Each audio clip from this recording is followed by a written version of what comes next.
en los principales lugares viendo cómo está afectando este paro. Pero no todo es paro. Vamos a la redacción del diario La Nación. Así se encuentra Inés Capdevila para hablar un poquito de lo que está pasando en este planeta. Inés, ¿cómo te va? Buen día.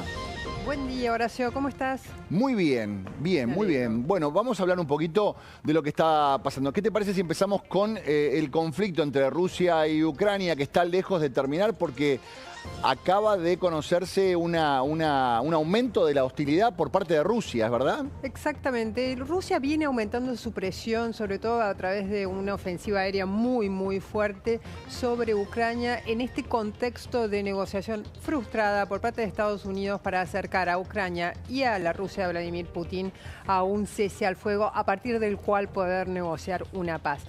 ¿En qué se tradujo esa presión aérea? Con dos ataques entre ayer a la tarde y esta mañana en Ucrania, en dos ciudades muy míticas, muy icónicas de Ucrania. En el noreste, Kharkiv, que es la segunda ciudad de Ucrania, fue objeto de un bombardeo muy intenso con drones. Hubo al menos 11 heridos sobre infraestructura civil. Y este es un dato crítico, sobre todo a la hora de analizar la presión de Putin sobre Ucrania. Y por el otro lado, también sobre infraestructura civil, pero ya al sur, sobre la también mítica Odessa, un bombardeo sobre infraestructura civil, un mercado y escuelas, y murió una persona. Así se llega al 8 de mayo, que es pasado mañana. ¿Por qué se llega en marco ese día, Horacio? Porque ese día Vladimir Putin se comprometió a aplicar un cese al fuego de 3 días como señal de buena voluntad en este proceso de negociación para un cese al fuego. El tema que es una señal de buena voluntad bastante ambigua si es rodeada antes y muy probablemente después de esta ofensiva aérea. Sí, claro, obviamente. Nos vamos relativamente cerca, nos vamos a Alemania. Sorpresa, ¿qué pasó en Alemania? Un papelón, te diría. Friedrich Merz, exactamente, que fue elegido canciller en febrero pasado, en las elecciones generales de febrero pasado. Sí. Se tomó todo este tiempo para formar una coalición, no le alcanzaban los votos, formó finalmente una coalición bastante heterogénea, porque es la centroderecha alemana a la cual él pertenece, junto con la socialdemocracia alemana. No es una coalición nueva, pero sí es una coalición muy heterogénea y que atada básicamente con alambres. Necesitaba 316 votos para a partir de hoy empezar su gobierno, 316 votos en el Parlamento, no los consiguió. Llegó a 310, le faltaron 10. Con la particularidad, Horacio, de que su coalición tiene 18 votos más por encima de los necesarios, por lo tanto quiere decir que hubo muchos participantes de la coalición oficialista que no lo votaron. No lo votaron ni los propios. Exactamente, ni los propios. ¡Qué papelón! Un poco los especialistas en Alemania en este momento están diciendo esto lo puede sobrepasar. Sin embargo, la coalición que en 2 semanas va a presentarse a una nueva votación para empezar finalmente el gobierno, y los especialistas dicen es probable que lo pase, pero empieza de forma muy debilitada. Nunca en la historia de esta Alemania contemporánea había sucedido esto de que en la primera votación, en la votación necesaria para empezar un gobierno, el canciller o la canciller no hubiese alcanzado los votos necesarios. Qué papelón, tenías razón que era un papelón, no era una sorpresa, era un papelón. Exacto. Nos vamos a Israel. ¿Trascienden los nuevos planes para tomar el control de la Franja de Gaza en su totalidad? En su totalidad, eso es un poco a lo que apunta, no ya porque no le dan los recursos, pero sí en un futuro muy cercano, el gobierno de Benjamín Netanyahu.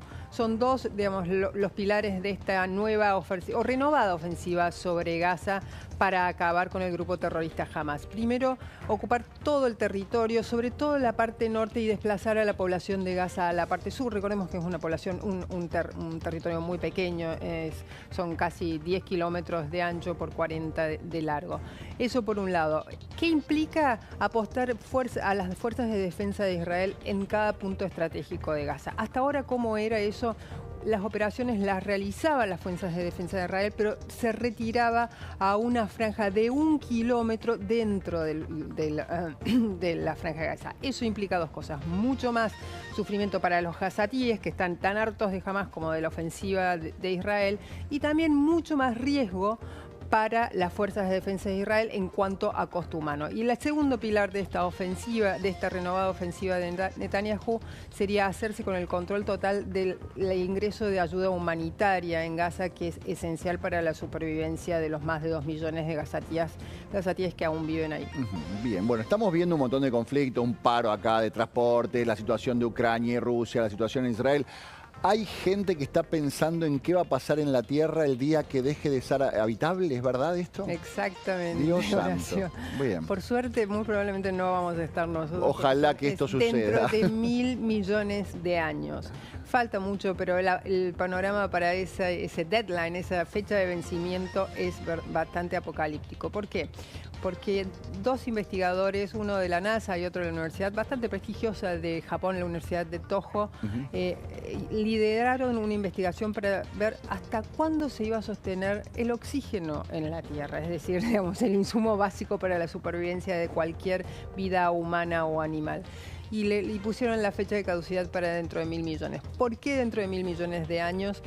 Porque según estos investigadores, la radiación solar va a aumentar tanto que va a acabar con el dióxido de carbono. El dióxido de carbono es esencial para la fotosíntesis de las plantas y la fotosíntesis de las plantas es esencial para la generación de oxígeno. Y ahí finalmente el oxígeno va a empezar a acabarse y lo que va a ser, cómo va a terminar la Tierra.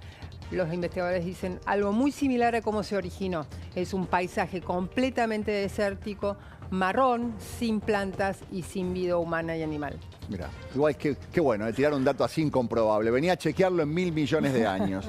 No voy a hacer, pero ni cenizas. Ine, gracias, como siempre, es un placer tenerte con nosotros. Muchas gracias a ustedes, Horacio, que tengan un muy buen día. Inés Capdevila desde la redacción del diario La Nación. Pasamos del fin de nuestro planeta dentro de 1.000 millones de años. ¿A cuánto está el dólar?